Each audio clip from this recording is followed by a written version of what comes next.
We begin a new week, a new Torah portion. Parshas Beshalach is the fourth Torah portion in the book of Shmois of Exodus. The Jews left Egypt. We're free. Well, getting there at least. Let's get right into the Parsha.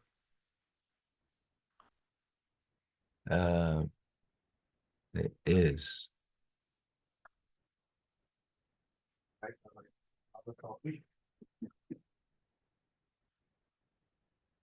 Let's see if you need it. It's good. Fine. Oops. Okay, there we go. All right. We are in chapter 13, verse 17. The Beshalach Para, and it was when Paro sent out the nation, and God did not lead them derech eretz Plishtim through the land of the Philistines, Kikaravu, because that's close. Where were the Philistines? You know where they were? Gaza, right? So take a picture of where Egypt. Egypt butts up with, right? So that would be the natural way to go straight there. They didn't go straight that way, right? Why? Because Hashem said, because the nation may have a change of heart. When they will see battle, and they want to return to Egypt. Yeah. Okay. 17 in Rashi, and it happened when Parah sent.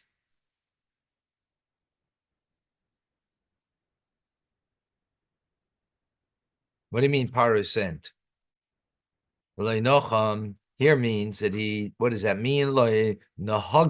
He did not lead them. Similar to the word, go lead the people. And go as you go, it will lead you.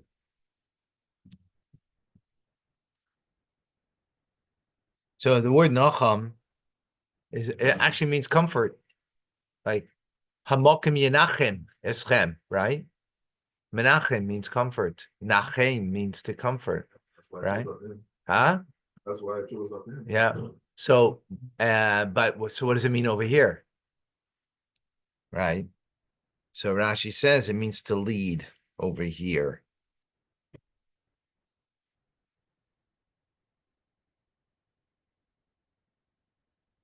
Also, the word nachem also means regret and consider. To reconsider. Okay, let's go. Kikarev, who? Because it is near. Because it'll be easy to return on that path back to Egypt. There are many midrashic interpretations of what these words mean. When they see war, such as the Amalekites who they would fight, the Canaanites. If they had gone in this direct route, they would have returned. So from this can be concluded as follows. If now, when God took them in a roundabout, in a kind of circular route, nonetheless, what did the Jews say? Let us appoint someone who will lead us to return us to Egypt. All the more so if they would have went on a straight path, they would have been much more quicker to want to return.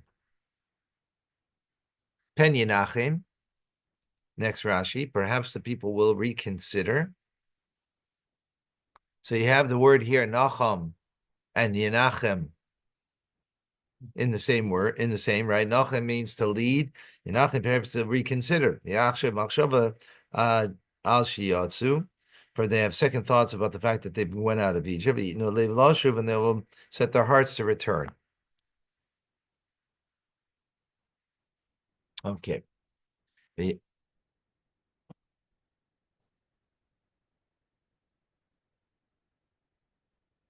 V'yasev Elokim. So Sivivon Sov means what's a Sivivon? It's a dreidel because it goes round, round, round. So V'yasev means round, meaning led around. God led around Elokim is Am, the nation. Derech Hamidbar, by the way of the desert. Yamsuf down south, right? He led them that way. You know where we're talking about. Yeah. The Chamushim Olu b'nei Israel, and they came up Chamushim. We'll see Rashi translates here armed. Yeah, okay. Olu b'nei Israel, the children of Israel came up Me'eretz Mitzrayim from Egypt. Right.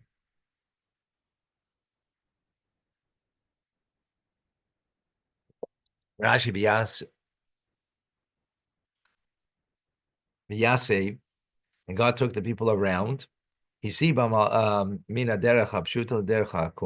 them from in a roundabout way, right, in a winding path. Yamsuf, to the Sea of Reeds. Kamoy le Yamsuf, meaning to the sea, in this direction to the Sea of Reeds. Right? Sufu Lashon Agam. Shigadilim boy kalim. The word suf means a marsh where reeds grow. Kamoy v'tasim b'suf. Kana b'suf v'kamelim. Chamushim, the children of Israel were armed. Ein chamushim ela mizuyonim. The word chamushim means that they were armed. Right? Because God took them a roundabout way in the desert.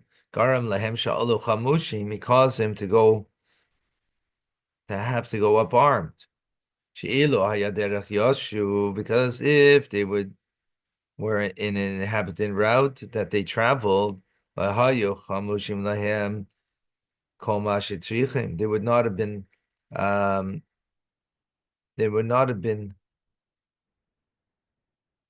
They wouldn't have had everything they need in advance. Like a person who goes from place to place, right? He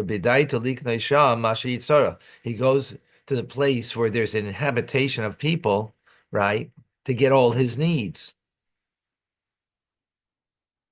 When you're going from a city to a city, and in that city you can get kosher food, so you're going to rely. You might take some food with you, but you're going to get food over there. You're going to get provisions over there, right?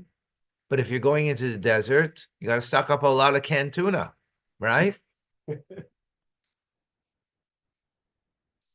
Yeah. So you have in mind that you're going to purchase what you need when you come to these places. But when you're going to the wilderness, an inhabited area, you have to prepare the needs for everything you need for the entire journey. And this verse is only written in order that you can make things comprehensible. What does that mean? Because you shouldn't wonder when it comes to the war against the Amalekis, right? Which will be at the end of this week, at the end of the parsha, will be the war against the Amaleks, right? So you're going to wonder. And likewise, when it comes later, right, in the war against Sichon and Og and against Midian, which is at the end of 40 years, so it's the beginning of 40 years and at the end of 40 years. Where did they get weapons from? Because the verse says clearly that they striked and with swords they battled. Similarly, it says that you will cross the Jordan armed. That's in the book of Joshua, the very beginning of the book of Joshua. Remember, they're in the desert for 40 years. They're not right. They're not going. They didn't go once through an inhabited land. Right. The nations didn't let them. They wanted to, but they wouldn't let them. Later on, and not now, but later on at the end of 40 years, right? So that means they came out armed. is zarzim. Likewise, unkelis translate chamushim to mean zarzurin, meaning armed. Now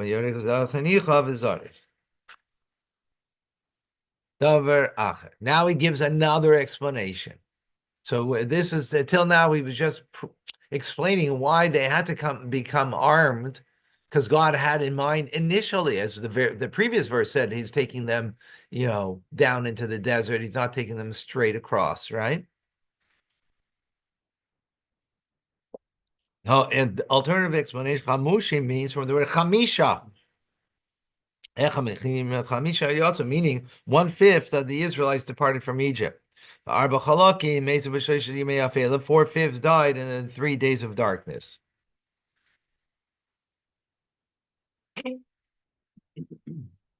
Okay. Why Rashi brings that as a second explanation? What was lacking in the first one? But he gives such lengthy explanation of why it has to be that they came up armed, because they did fight and they did have arms, as the verse says. They didn't purchase them on the way. Okay, 19. V'yikach Moshe atzmos Yosef, and Moshe took the bones of Yosef, Imai, with him.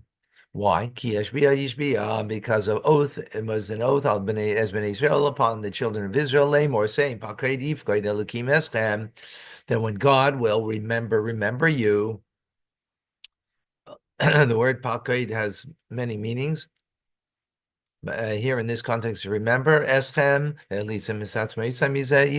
you should take out my bones with you. Remember, he was buried in Egypt. That was the last thing of the book of Bereshis. So Rashi, 19 Ishbi, he made oath. He made him an oath. Ishbi made the brothers swear that they would make their children swear, right, from generation to generation, that they would swear. Why did Yosef make his sons not swear why did he make them to swear to take them to the land of Canaan immediately? Yaakov, just like Yaakov made his sons swear, made Yosef swear, right? So why didn't he do the same thing for his children? Amar Yosef, because Yosef said, Ani shalit Yosef in Mitzrayim, I was a ruler over Egypt. I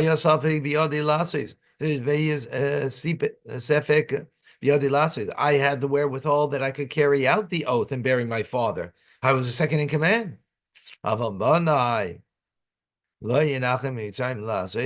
my sons, the Egyptians, will not give them the capability to carry out if an oath was given to them. So therefore he made them swear that when they're redeemed, he should be carried out with them. And you should take out my bones with you from here. He made his brothers take the oath. So this is a repetition, right? I'm sure this bothered you in the verse. You just didn't mention it, that it bothered you. Right? Because the first part of the verse that he made, that oath was taken for the Bnei Israel, and you should take out my bones. That's a repetition. Rashi says, why is it being repeated? Because not only his bones were taken out, but of his brothers, the rest of the tribes, were also taken out. Because it says with you. Aha. So it seems just from the word itchem, with you.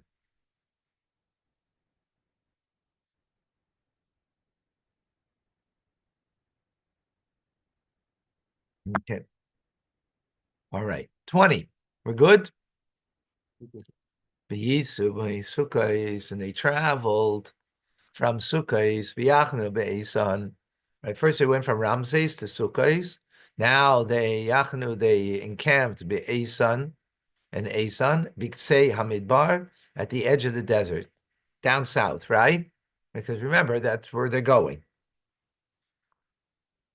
And they journeyed from Sukkot b'yom sheni in the second day from their departure. Because the first day they came from Ramses to Sukkot. Right, that was last week's parsha. 21. Hashem hailech lifneihem, and Hashem is going before them. Yaimam, by day, ba'amud anan, with a amud is a pillar, anan of a cloud, and choisam to lead them, to guide them, haderech in the path, b'layla, and at night, ba'amud eish, with a pillar of fire, lahoyer, to illuminate lahem for them, laleches yom b'layla, so they could travel by day and by night. Okay, Rashi, 21, an choisam haderech, to lead them along the way. Nokut patach. So this is some whatchamacallit,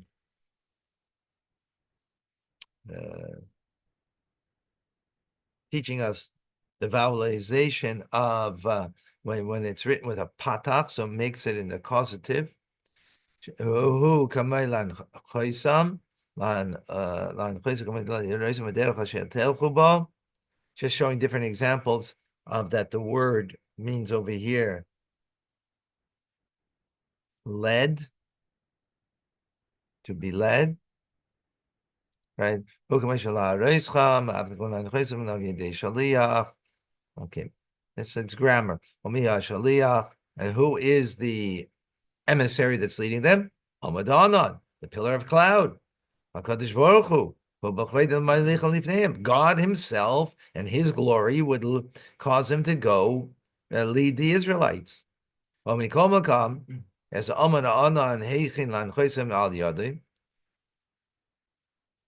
so, despite the fact that God himself is really present there, he prepared a pillar of cloud which would lead them. Because, in other words, God's presence is there with the Jewish people. But to lead them, that they know when they need to proceed, so therefore he has a cloud. And the pillar of cloud was not for light, but to guide them on the path. Interesting. Rabbi. Yeah. Sorry, I have a small question. Just backtracking. Joseph's bones. There's a midrashic explanation that Joseph was buried in a metal coffin, so that he would bless the Egyptians. He would be blessed. The Egyptians would be blessed through him after he was buried. But there's another midrashic explanation that what's it got to do with Chumash and Rashi? We're learning Rashi, so I want to stay tuned on any, because first of all it's long, and so we need the time for it, and secondly, then there's so much we can learn, and we can't go off topic. Okay, so if it pertains to what we are in understanding Rashi, then fine. If it's not, then if we have time later, then we can always have further understanding. Okay, I'm sorry to cut you off, just because I'm afraid we're not going to finish. It's a very long today. All right. V'lo yamish, yamish.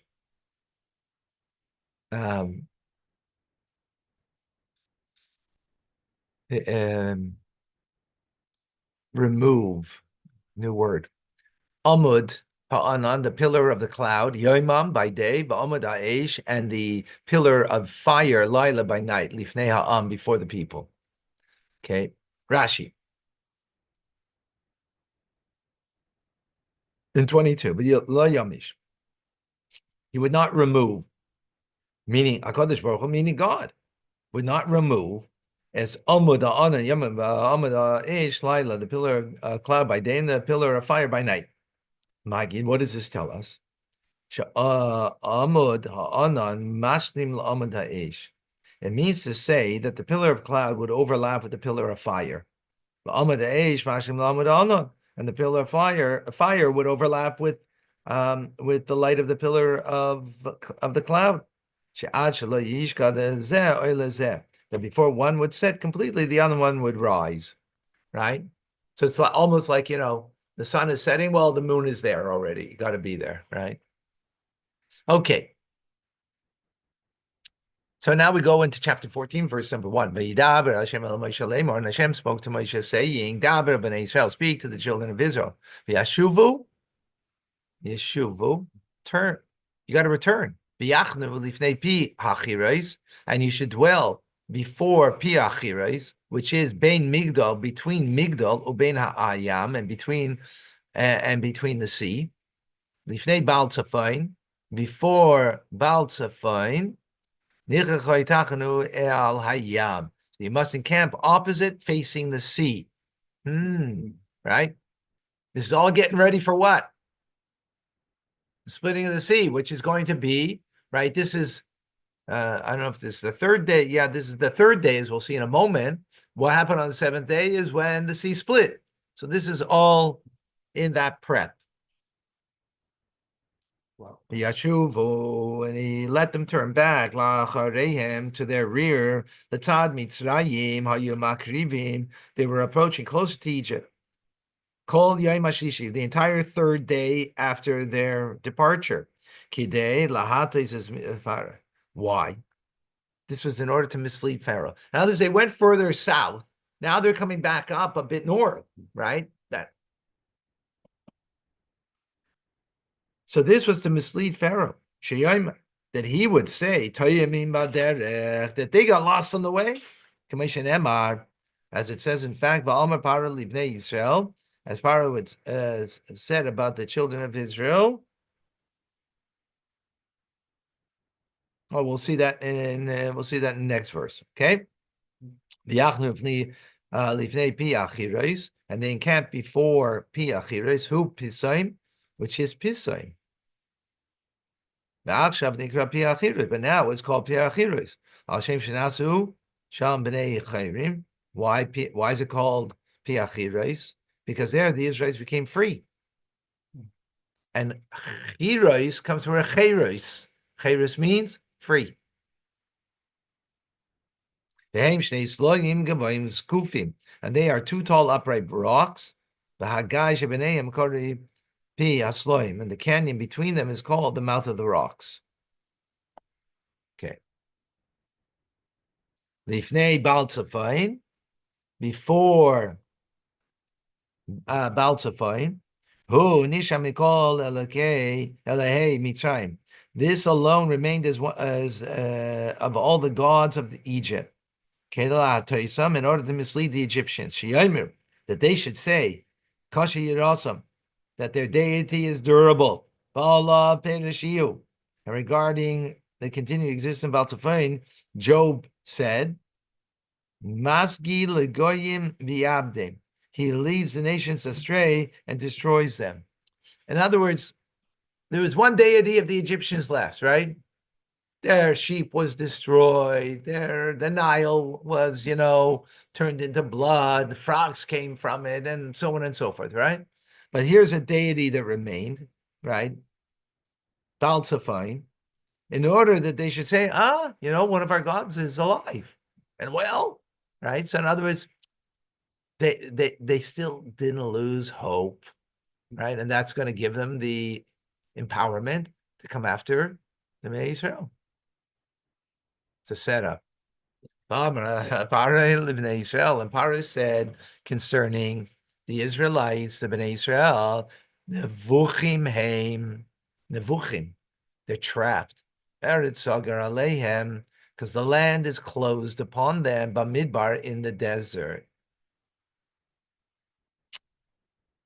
Rashi. Parah will say, when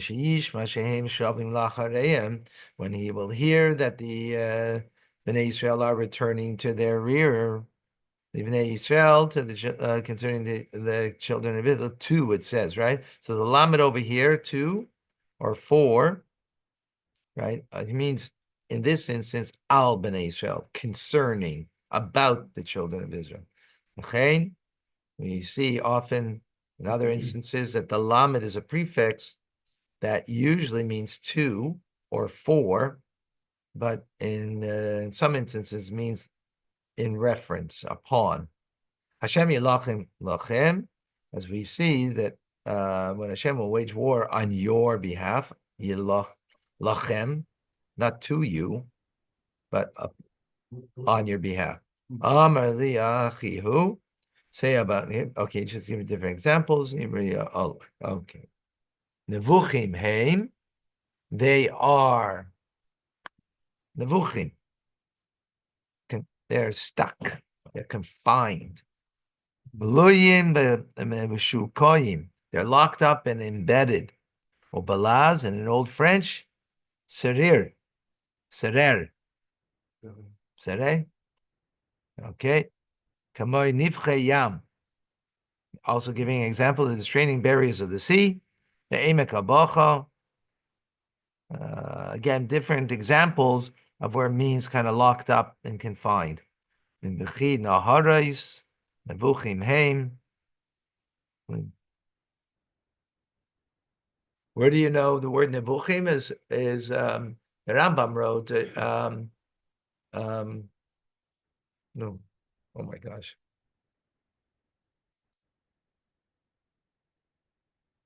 Come to me.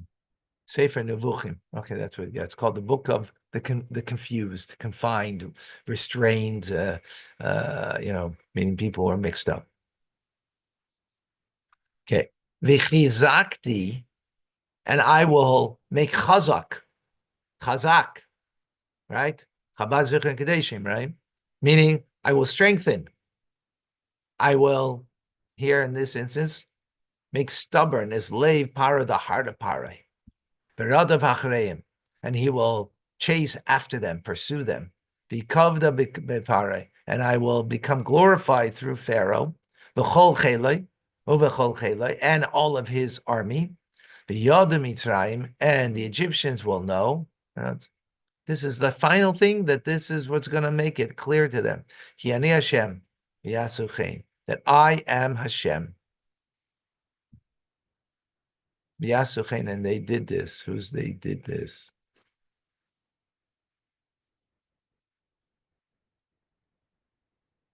Rashi in 4, yeah? And I will be glorified through Pharaoh. Hashem takes out a vengeance against the wicked. His name becomes magnified and glorified. Likewise, it says, and I will contend with him. And afterwards, the prophet goes on to say that God will become magnified, being sanctified, and God will become known. So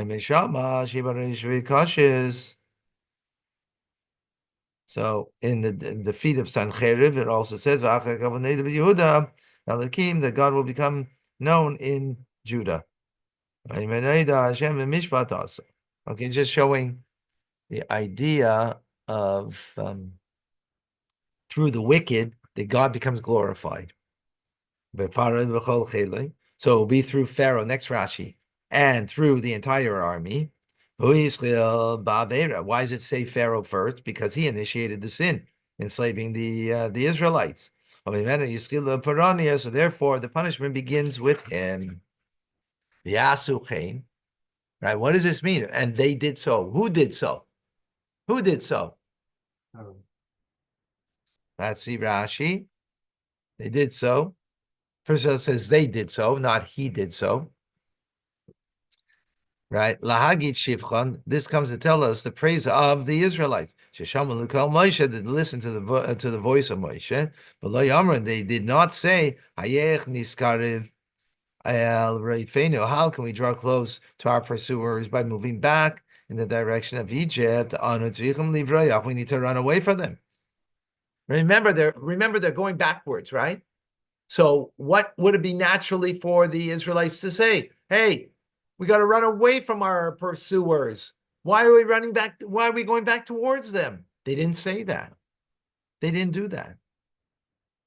Ella Amra, but they said, we only have the words to rely on of the words of Moshe, the son of Amram. Shh. Wow. Tonight, here, we're here, Right here. Wow. Okay, we're gonna get to finish this. Let's move. Okay, verse 5. But Yuga Lamelech Mitzrayim, and was told to the king of Egypt. Right. So all of this was sort of like, God speaking, right? Almost sort of. It was it was God speaking about, right, what's going to happen. Now we're going back on the field, right? The narrative now takes about what happened, that Yuga Lamelech Mitzrayim, that it was told to the king of Egypt, to Pharaoh, king of Egypt, right? Interesting, he uses that term. For the nation had fled. What do you mean? He didn't know. And he turned or transformed the heart of Parai.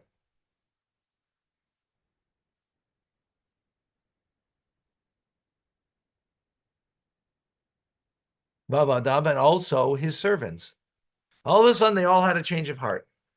Concerning the nation, and they said, what do we do over here? It's like, they had a drunken night, and they woke up in the morning. Hey, what do we do?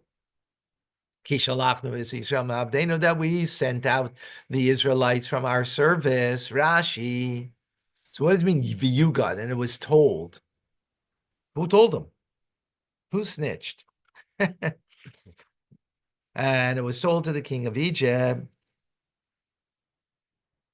Iktarin Shalachimahim. Paro sent supervisors with them. When they arrived at the 3-day period, that they set to go to worship in the desert and to return. Remember, which is the Alter Rebbe explains in Tanya why said 3 days when there was not 3 days for it going to go, right?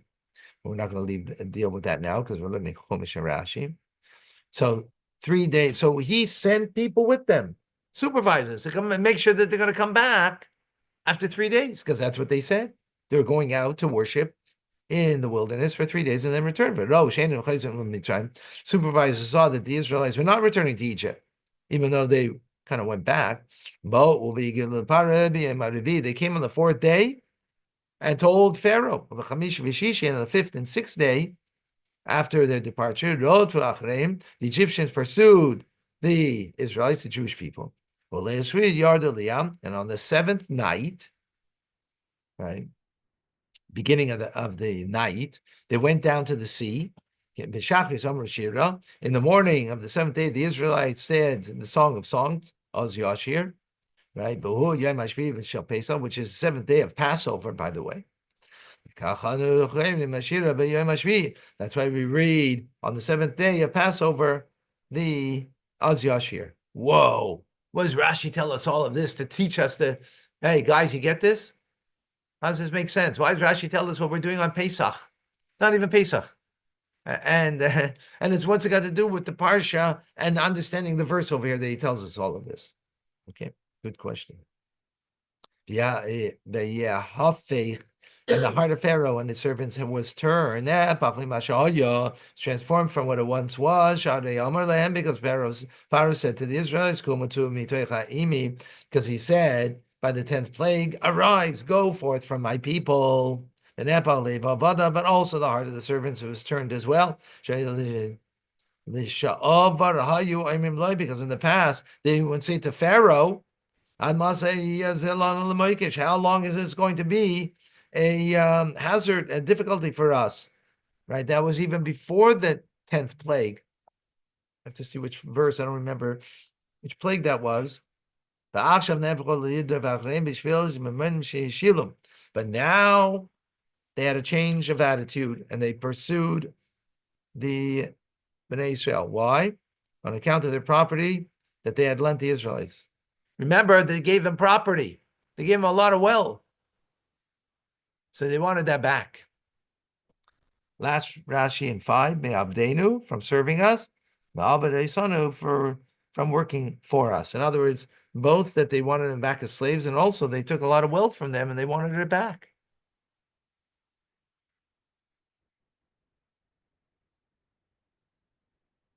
Okay, verse number 6.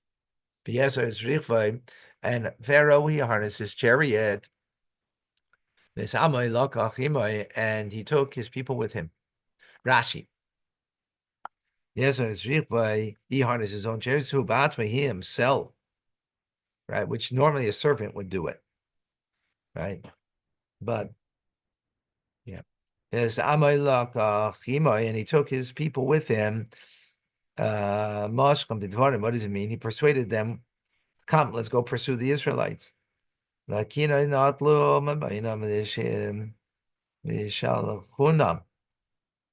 have been smitten, and they took our money, and we sent them away. Come with me. He persuades them to pursue them. But and I will not treat you as other kings. Because the other way, kings, the way they practice, the servants go ahead in battle, right? In the front lines. He doesn't want to be in the front lines. So he put himself in danger. But I'm going to go ahead of you. I'm going to go in the front lines. As we will see later, that Paro came close, right? He came, he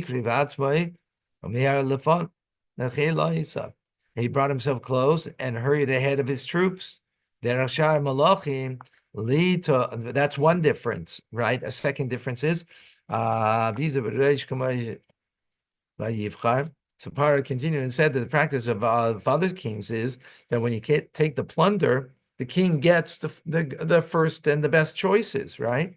But I will divide equally with you. As it says, I will the spoils I will divide. We'll see that it'll be later on. Okay.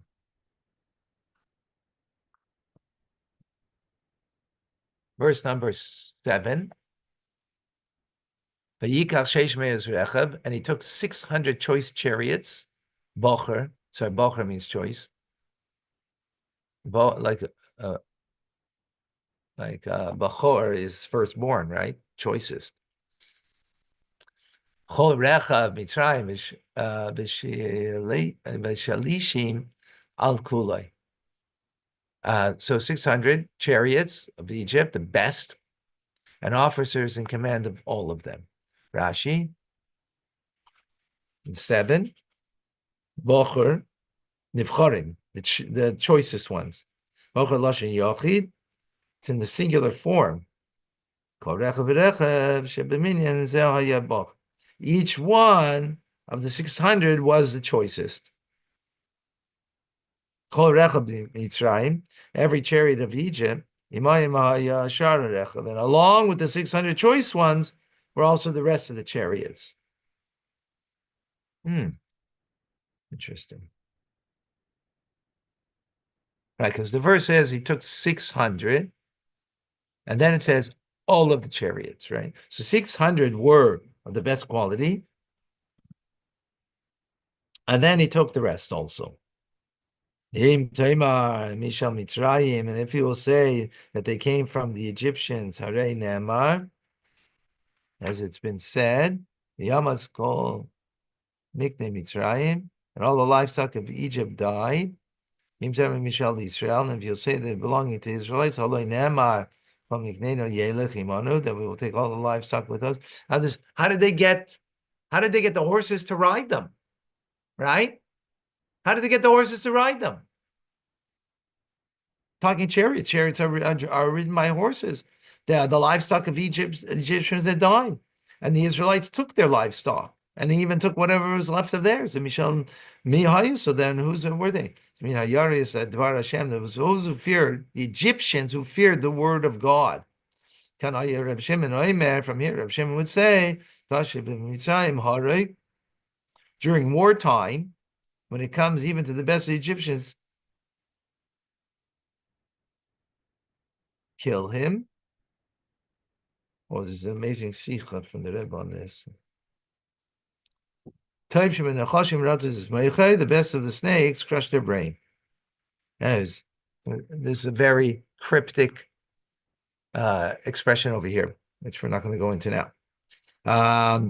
Mishalishim al kulai, and there were officers over all of them. Sorry, tzavayis v'ketar gumai, military commanders, as Onkelos explains.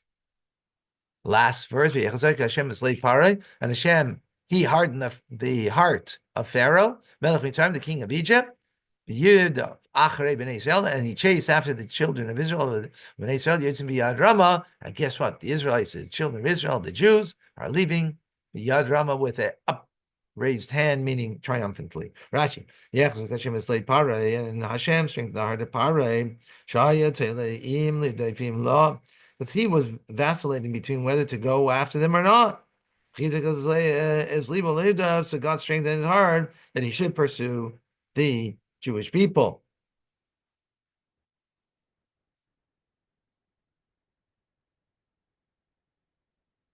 Yad Rama, with a raised hand, with that which it means literally. Semes, with a lofty and openly displaying might. Wow. Okay, folks, we'll see you in a few minutes. Bye, Tanya. Amazing.